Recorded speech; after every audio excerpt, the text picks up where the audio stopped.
Les prochains jours sont déterminants. La France s'apprête à traverser une période d'instabilité politique et économique sans précédent avec la chute probable du gouvernement Barnier. L'hypothèse d'un pays sans gouvernement ni budget inquiète de plus en plus les investisseurs au point où pour la première fois, le taux d'emprunt de la France vient de dépasser celui de la Grèce. Ouah, mais qu'est-ce qui se passe? La France est en train de partir en vrille? C'est vraiment tendu. En fait, le gouvernement doit adopter 3 textes budgétaires clés avant la fin de l'année, dont le projet de loi de finances pour 2025. Mais chacun de ces textes est susceptible de provoquer une motion de censure. Parce qu'il n'y a pas d'accord des députés sur ces textes, et pour imposer le budget, le gouvernement envisage d'avoir recours à l'article 49.3 de la Constitution. Exactement, le 49.3 qui permet au gouvernement de faire adopter un texte sans vote, ce qui l'expose à une motion de censure de la part des députés de l'opposition. Et si cette motion de censure obtient la majorité des voix, le gouvernement est censuré et le Premier ministre doit démissionner. Pour ça, il faudrait que les députés du Rassemblement national se joignent à la gauche pour voter la motion de censure.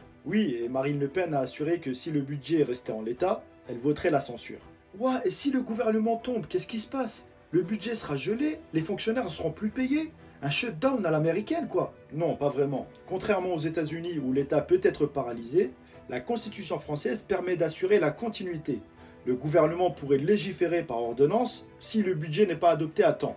Donc il y aura un nouveau gouvernement, on va devoir revoter encore une fois? Alors non, il n'y aura pas de nouvelles élections. La Constitution interdit une nouvelle dissolution de l'Assemblée nationale avant juillet 2025.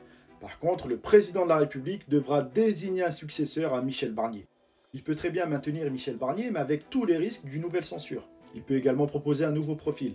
En tout cas, il sera extrêmement difficile de gouverner et de parvenir à un consensus avec une Assemblée nationale divisée en 3 blocs. Ça sent pas bon tout ça, et côté marché, c'est une catastrophe. C'est un cercle vicieux. Le coût de la dette augmente, ce qui creuse le déficit, la perception internationale des investisseurs étrangers se dégrade, ce qui freine la croissance, bref, un véritable casse-tête.